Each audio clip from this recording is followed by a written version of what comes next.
All right. Real Estate Radio. We're on the move. And Marci's with me today. Jim, John, whatever your name is today. Yeah, and so. Your name John? My name is really John. Yeah. Say Jim. On caller ID, it shows up as JM. Not anymore. No, okay, John and Michelle would be. That's my wife. Well, yeah, it's my wife. So. Wait, before we do anything, are we doing the same with your hair? Yeah. Okay. Yeah. Okay. She just does amazing. I don't have to worry about it. So Marci I actually met when she was doing Jordan, my son's hair, back in, I'll guess, 99? Oh, wow. Somewhere around there. And you cut Jordan's hair at your other shop. And then time passed, and then Maggie started going to the other shop. And it has to be about maybe 2000? In which shop? No, when you're down in the other. Is this where I first met you? Correct. Might be 2000, because we moved here. 2004 is when I opened. There you go, guys. I guess John's just losing it. We're proving it here. Thanks. I'm glad we're recording it, too. It's documentation that John's losing it. When did John start losing it? Right around this moment. Some dimension. Well, so 2004.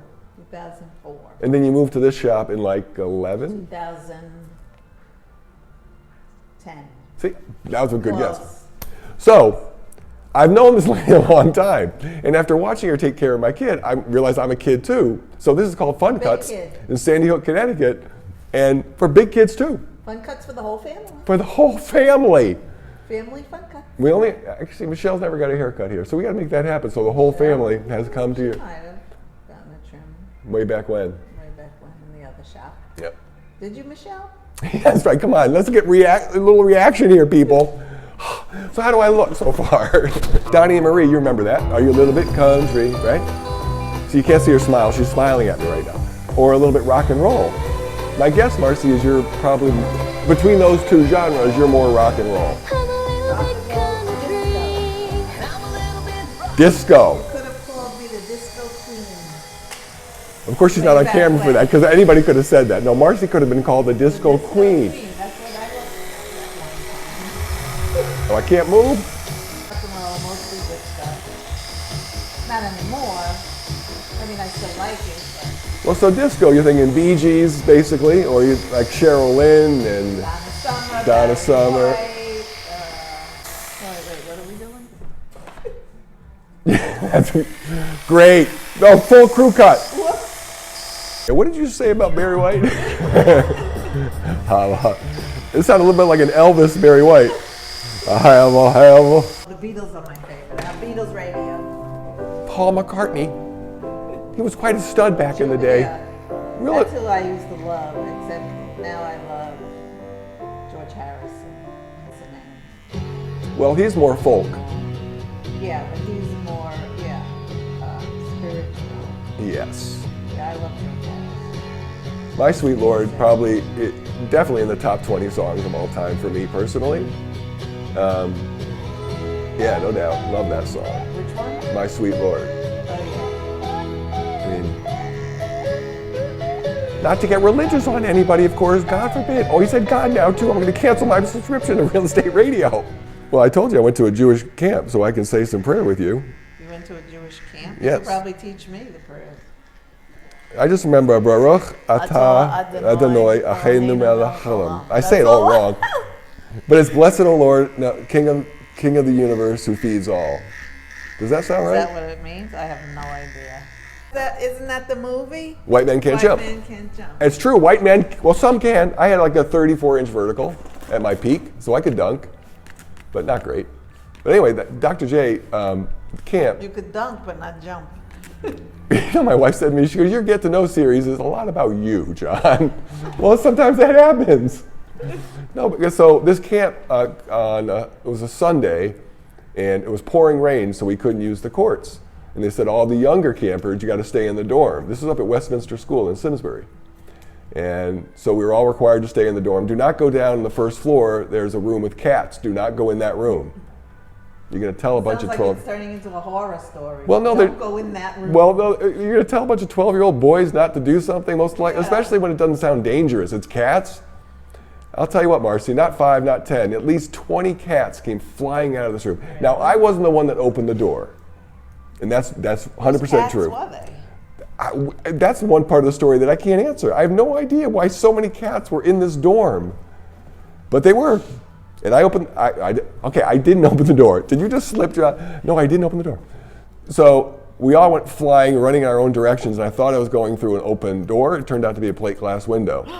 Ran right into it, smashed the window. Are you the only one I'm the only one that got hurt. that ran through it? I was the first and the last because I didn't go through it. I ran into it and the thing shattered, fell back, dislocated my thumb. Oh, wow. And the infirmary was closed on You're campus. lucky that glass didn't go right through you. Well, there was all things that can look back on and say, how did that not happen? So with the infirmary closed, I had to go to the hospital.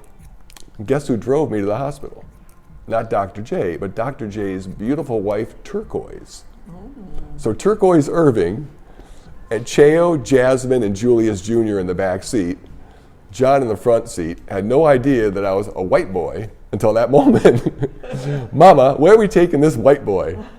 Did I get nervous? A little bit, but I was actually, to be fair, I thought I was sitting next to a very beautiful woman. That's all I cared about. And so, I was pretty active. So I got back to the camp with a splint. Nothing was broken, just dislocated. They got it back into place, got back to the camp. Sun had come out, so Doc was having a clinic. I sat with the wife and the 3 kids on the side of the court, looking at my friend Anthony across the way, just giving me a look like, what are you doing? After Doc finished the clinic, he comes over, what's up, little man, you all right? I heard you had a little accident there. I said, yeah, I'm okay. Come on, I'll give you a ride down to camp. So I got in Doc's white Corvette, drove down to camp. I see the kids walking through the woods. There's Anthony. That was pretty much the end of our relationship. Well, this has been very informative. We learned so much about Marci. Well, someone could watch and know how to cut your hair now. Oh my God! All the secrets. That's what the whole thing was. Is a mission to get a new hairstylist. Michelle wants to learn. Oh God, wouldn't that be great? Not. All right, so let's go. So typically when I do this, it starts off with the country rock and roll. Then we just BS, which we just did, basically about me. So then we wrap it all with a question about the bucket list. And I'm actually really curious about this because I think we've talked about it. I mean, I have a bunch of stuff on my list. I've added. We talked about it? Yeah.